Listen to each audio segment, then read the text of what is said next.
بسم الله الرحمن الرحيم، والصلاة والسلام على أشرف المرسلين سيدنا محمد وعلى آله وصحبه أجمعين. ازيكم يا أصدقائي ويا أحبابي، يا رب تكونوا بخير وبصحة وسعادة وسلامة يا رب. حضراتكم دلوقتي أنا بعمل جلابية تصليحة كده لزبون جايب لي 4 جلاليب، فعملت واحدة امبارح، بعمل له كل يوم واحدة. الحمد لله رب العالمين.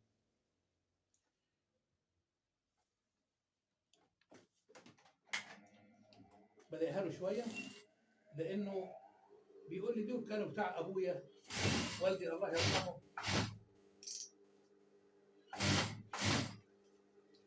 فانا ضايقهم له شويه من الجناب، شلت شويه من الجنب 3 سم من هنا و3 سم من هنا و2 سم من البدن. ده البدن، واللي تحت ده الجنب. شلت 2 سم من هنا و2 سم من هنا. المهم نديها له 10 سم. ربنا يصلح ما بين ايدينا يا رب.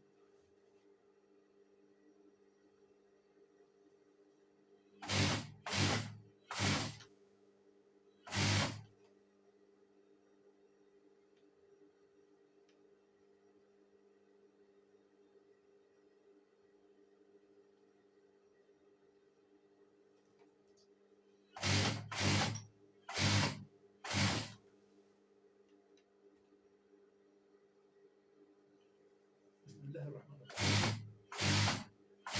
يا رب يصلح ما بين ايدينا يا رب. بعد اذن حضراتكم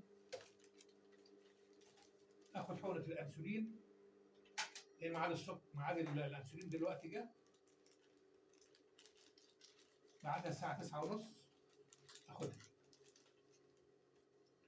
بسم الله الرحمن الرحيم. حضراتكم شايفين الانسولين اهو، والسرنجه الصغيره اهي، دي السرنجه بتاعت الانسولين. سن صغير، السن بتاعها حوالي سنتي، رفيعه وصغيره، عشان بتستعمل كل يوم تحت الجلد، بتستعمل تحت الجلد.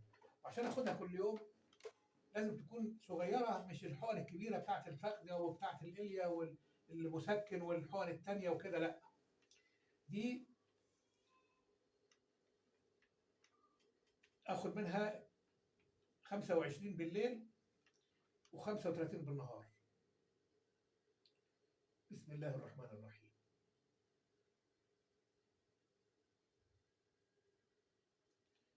بسم الله.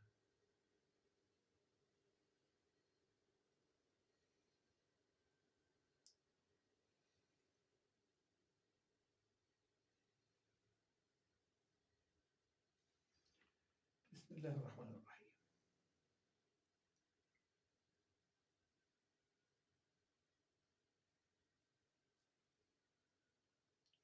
خمسة وعشرين. بسم الله الرحمن الرحيم. هنديها لنفسي. بسم الله.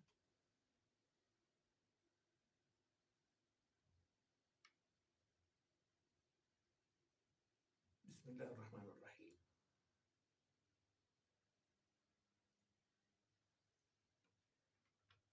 اضغط كده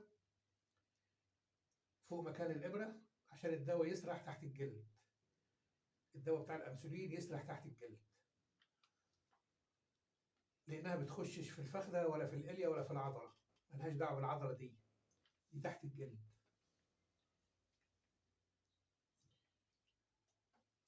بمناسبه الحقنه الصغيره، احكي لحضراتكم قصه صغيره كده بسيطه.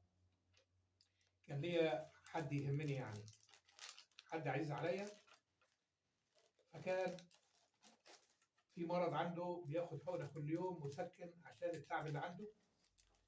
فانا عشان بعزه يعني، فرحت جبت الحقنه الصغيره بتاعت الاطفال، اللي هي سنها صغير ورفيع، بياخدها في العضله في الفخذه، فما بتوجعوش. المهم، مره في مره في مره، في يوم، في اتنين، في تلاته، في شهر، ف طول المده، فالدواء التقريبا ما بيوصلش للعضله من تحت، فعمل بكتيريا، وعمل خراج.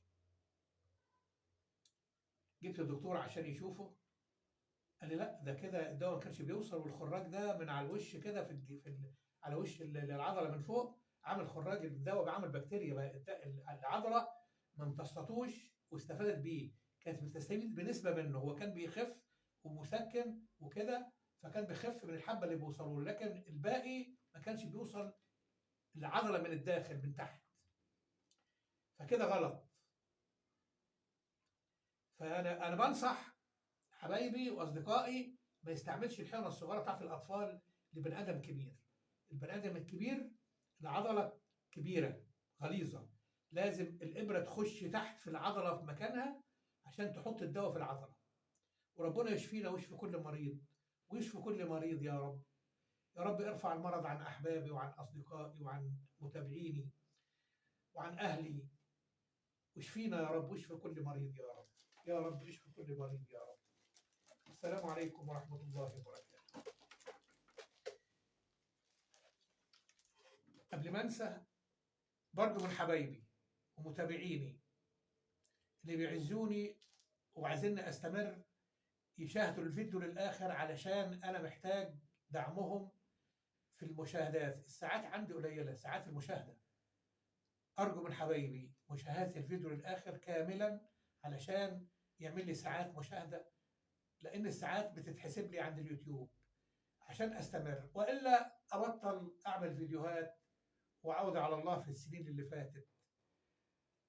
ربنا يخليكم ليا ويبارك لي فيكم، ما تحرمش منكم. أنا برجوكم أرجوكم أرجوكم ادعموني وساعدوني. والسلام عليكم ورحمة الله وبركاته.